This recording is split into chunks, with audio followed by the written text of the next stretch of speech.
or at least cons that people tell me. And one of those cons is the reason why I sometimes say you should probably start investing even if you have a little bit of debt, and especially if you're young. And I think that's the fact that you can only contribute a certain amount of money per year into it. Not a pro for me, but some people are like, oh, it's only $6,000. It's only $5,500. I'm like, okay, well then it should be easy to achieve. Or some people are like, $6,000? How am I going to save and invest $6,000 per year? I hear so many people say to me like, oh, that's $6,000 is so much. Like I mentioned with my daughter, put $250 in. You work at the pizzeria, put 100. You don't need to max it. It took me 4 years to like construct a strategy to be able to max mine, which we'll talk about later. But yeah, it does have a time. Like, so once 2021 is over, you can't put money in for 2021's year. So it's time sensitive, and it goes up over time. I think when it started, it was like 4,000. Now it's up to 6. Like it will continue to change. It was supposed to hopefully go up last year, but it didn't. So maybe the next year it will for 2023. But real quick, something I want to add there. So you mentioned that the limit is 6,000. To any of our older than us listeners. There is what's called a catch-up, I believe, for the Roth IRA contributions. There is. So my dad is actually taking advantage of this. I recently got him to open up his Roth, and he is doing the catch-up amount. So what that means, if you are 50 and older, you get an extra $1,000 to your contribution limits. Awesome. So instead of being the $6,000 max, it now becomes $7,000 is what you can max out your Roth IRA at if you're 50 or older. Yeah, no, that's absolutely correct. And besides that, like a little bit of a con, the only other con that I hear is that they also have an income limit. Correct. So you can only make up until a certain amount of money until they phase you out. So the amount goes down from 5,000, 4,000, and then you get to a certain income where you are no longer eligible to take advantage of your Roth IRA. Everything you've done before that income, like say you're building up your income over time, and then you reach that income limit, it kind of just freezes it and you can't put in anything else. There are legal ways around that. It's called most commonly the backdoor Roth, and it's kind of like a visual thing. Shameless plug. Search Brad Finn backdoor Roth on YouTube. I did a very, very good video about it with visuals and everything. If you think or have heard that you're at over the income limit and you can't contribute, then definitely check that video out, because you can do that not only the backdoor Roth, but also the Roth conversion ladder, which is how you go from the 401k, 403b, and 457 employee sponsored accounts. You can also roll those in as well as contributions and conversions. So there's definitely that to take into consideration. Yeah, you go step by step, right? When you show the backdoor Roth in that video, I remember that one. Because I'm personally over the income limit, so I do the backdoor Roth. And now with other options, maybe before we get to how we do it. Yeah. Do you have any other things that I missed, like pros and cons? Well, first I wanted to say what the actual the income limits were for 2022.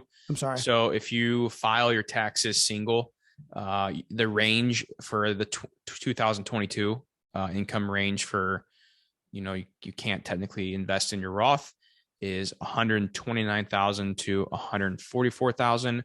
So if you if you make over 129 to 144, now I don't necessarily understand how the range works. I don't know if you know how that works or not. Yeah. So how they calculate it, you mean? Well, like if you make 130, like you fall in the middle of 129, 144. I don't know how that works. So there is a calculation that you take the amount over that, and it's literally like, it's like line A, line B, subtract A from B, subtract, and then it tells you how much it lowers it by. Yeah. Got it. So it depends literally to the dollar as you go up. I think it's like maybe like $50 ranges. Okay. So they give you that full range of the whole thing, but yeah, it phases out by dollar amount. And mine, when I was phased out 2 years ago, was something like random. Like I was allowed to contribute like $2,784. Like it was like that specific. Okay. And then if you're married filing jointly, it's 204,000 to 214,000. Yeah. So Awesome. Oh, one yeah. thing I did want to add before we get into ours. Okay. This also is individual, it's social security number based. So if you have a spouse, Yes. Good point. you have to open one, and your wife has to open one. So we're just mirrored. I started mine a little bit before my wife's, but yeah. So that's also something true. Like I have one. Make sure your spouse has one too. Yeah. So if you're a family, Yeah. now your max becomes $12,000 that you can invest in your Roths. You just have to have two separate accounts. Yes. And I will So say, just because it's quick, and then we'll get into ours. Back to that, like, should you do this in your 401k, 403b, 457? I personally don't. I like tax deferment. But essentially, the pro is this is like that contribution limit's 19.5. So you can essentially, if you have a 401k or a 457, 450, 403b, you can almost put 19.5 more tax free and have that act as a Roth. I've heard like people say do the Roth now because taxes are going to go up. Taxes are most likely going to go up a little, but it's not about what the tax brackets are doing. It's about what your tax bracket is. And when you retire, you can strategize a way to pay a much lower tax bracket than mine, or that's happening right now. So don't like fall immediately into that. Taxes are going to be more, so I should Roth. It's a personal decision.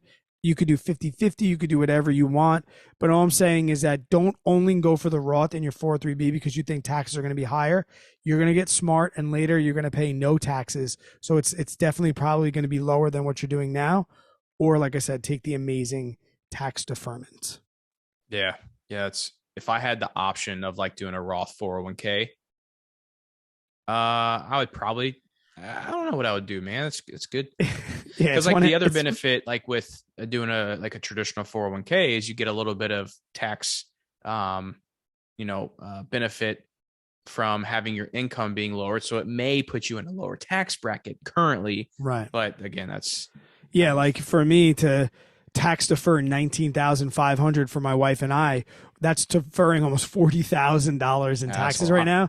And I know that essentially it's like if you're in the 25% bracket, it's a quarter for every dollar of that. So you could take, so that's $4,000 right there that I save in taxes that I know one day my tax bracket is going to be so low because I'm going to be living off of dividends and things that are taxed more efficiently. It's not going to matter. And if you don't live in New York too, like your taxes would be much lower as well. So yeah, I mean, it's all about what works for you. Just take that with what you will. But so, yeah, I mean, so we're getting before we get into you and I and how we do it, Brad and I would say are a little different than the norm. Mm-hmm. Brad, you're over the contribution, or you're over the income limits. So am I, but I'm also self-employed. So there's a couple other factors that play for me, which I will talk about. But before we get into that, I just want to say this. The typical way to do it, if you're check all the boxes of under the income limits, you can max out your Roth, whatever it is just simply go to Vanguard, mm-hmm. open a Roth IRA. It's step-by-step on the website. If you're not technically inclined or don't feel comfortable doing it, call up Vanguard and they will walk you through the process. I have a video on that as well. There you go. Search Brad Finn Roth IRA video. Yep. Open your Roth IRA, start funding your Roth IRA. You can link your checking account to the Roth IRA account inside Vanguard.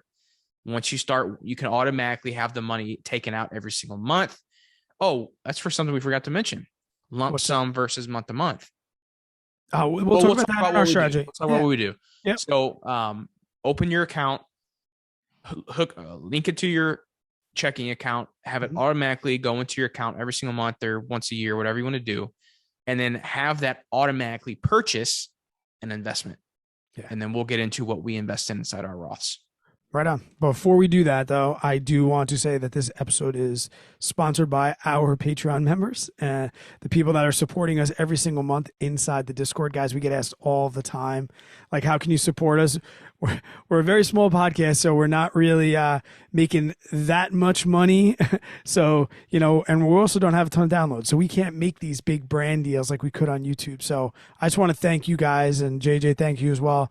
Also, too, guys, if you want, we just started a way to connect with us and set up a call, whether it's coaching or when you want to run some ideas by us. We'll have that link down in the description below for not only the Patreon, but also for that link to join up with us and, get on a call with us, both of us, or maybe you hate my guts, you can just request to talk to JJ, whatever you want. But like I said, I definitely wanted to acknowledge both of you guys, both the Patreons and the people that might want to reach out to us and have a little conversation.